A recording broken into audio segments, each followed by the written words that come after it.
మీరు నిన్న బుక్ కూడా రిలీజ్ చేశారు. నేను అమరావతి అని ఒక బుక్ కూడా రిలీజ్ చేశారు. సో ఆ బుక్ రాయాలని ఎందుకు అనిపించిందండి మీకు? దాని వెనుక కారణం ఏంటి? ఏం లేదు చెప్తున్నారు అంటే తెలుగు నేల మీద తెలుగు చరిత్రలో రాజధాని కోసం భూములు ఇచ్చిన రైతులు అంటే భూములు ఇవ్వటం ఒక త్యాగం అయితే ఆ రాజధాని లేకుండా చేస్తున్న ప్రభుత్వం యొక్క నిర్బంధ విధానాలను వ్యతిరేకిస్తూ 1631 రోజుల ఉద్యమం చేయటం అనేది మరో త్యాగపూర్తమైన చరిత్ర. ఈ చరిత్రని అక్షరబద్ధం చేయాల్సిన అవసరం ఉంది. నాలాంటి జర్నలిస్టుల మీద, ఆ ఉద్యమంలో ప్రత్యక్షంగా పాల్గొన్న వాళ్ళ మీద ఉంది. ఎందుకంటే అశోకుడు చెట్లు నాటను మనకు ఎలా తెలుస్తుంది? ఏ బాలకోటయో దీప్తో రాతి పలకాల మీద రాతి బండల మీద అక్షరాలు రాస్తే ఆనాటి అశోక చక్రవర్తి చెట్లు నాటను సత్రముల గట్టని తెలుస్తుంది.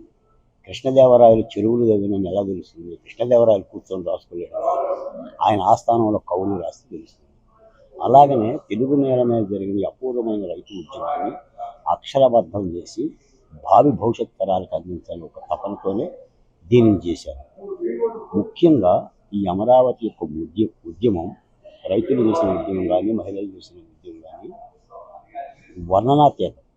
మీకు శ్రీనాథ మహాకవి సార్వభౌముడు అంటారు, శ్రీనాథులు వర్ణించు కర్ములే కర్ములు, శ్రీనాథుని ధ్యానించు జిహ్వ జిహ్వ అని. అంటే దేవుణ్ణి పూజించే చేతులే చేతులు, దేవుని ప్రార్థించే నాలుకలే నాలుకలు. అలాగనే అమరావతి ఉద్యమాన్ని ప్రతి తెలుగు పౌరుడు కీర్తించాల్సిన అవసరం ఉంది, స్ఫూర్తిని తీసుకోవాల్సిన అవసరం ఉంది. దానితో పాటు ఆ ఉద్యమంలో అసూలు భాషలో 274 మంది రైతులకి అమరావతిలోనే అంటే వాళ్ళు ఇచ్చిన రాజధాని భూముల్లోనే ప్రభుత్వ విజ్ఞప్తి మేరకు ఒక స్మారక చిహ్నం నిర్మించాలని, వాళ్ళ జ్ఞాపికలను అక్కడ పెట్టాలని, అదొక అమరావతి అమరవీరుల పార్క్ నిర్మాణం చేయాలని యలమంచి ప్రసాద్ గారు, శ్యామ్ గారు, చాలామంది ఎన్ఆర్ఐ యొక్క తపనని ఈ మహాసభల్లో నేను చెప్పేందుకు వచ్చాను. ఆ ప్రయత్నం పూర్తిగా చేశాను. ఒక అద్భుతమైన కార్యక్రమంగా ఈ కార్యక్రమం నిర్వహించాము.